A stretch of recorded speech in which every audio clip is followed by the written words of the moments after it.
চ্যাপটা চ্যাপটা এমনি এমনি এমনি এমনি করে চ্যাপটা চ্যাপটা করে আর দিয়ে দাও। ভালোই লাগে খেতে। মুসুরির ডাল দিয়ে বেটে করেছি। মুসুরির ডাল, তার সাথে তোমার আদা কুচি, কাঁচা লঙ্কা কুচি, পেঁয়াজ কুচি একটু দিয়ে দিয়েছি।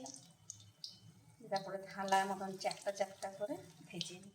চলো, এই পিঠটা মনে হচ্ছে ভাজা হয়ে গেছে, ওই পিঠটা তুলে দিই।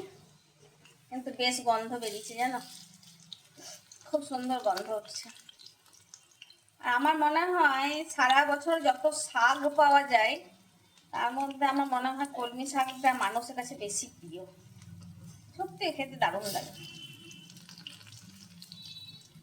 দেখো তো কেমন লাগছে দেখতে, ভালো লাগছে বড়াগুলো?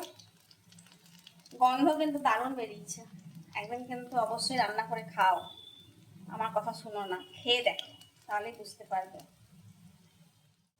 কেমন লাগছে। বলো তো বড়াগুলো দেখতে সুন্দর না? এখনো অনেকগুলোই ভাজতে বাকি আছে। এই তো সবে 4টে শুরু করলাম। তোমাদের কাছে নিয়ে আসি, দাঁড়াও। দেখো, ওই কচু পাতায় লেয়ার করে করে যে বড়াটা হয়, তার থেকে কিন্তু ওই মুসুরির ডাল বেটে কলমি শাকের বড়াটা আরো দারুণ খেতে। খেয়ে খাবে, দিয়ে আমাকে জানাবে কেমন লাগে। আমি তো রেঁধে দেখালাম, খাওয়াতে তো পারলাম না। হ্যাঁ, আমার ঘর অবধি যদি তোমরা আসতে পারো তাহলে আমি নিশ্চয়ই তোমাদেরকে খাওয়াবো। চলো, লাল লাল করে ভাজা হয়ে গেছে, তুলে নিই।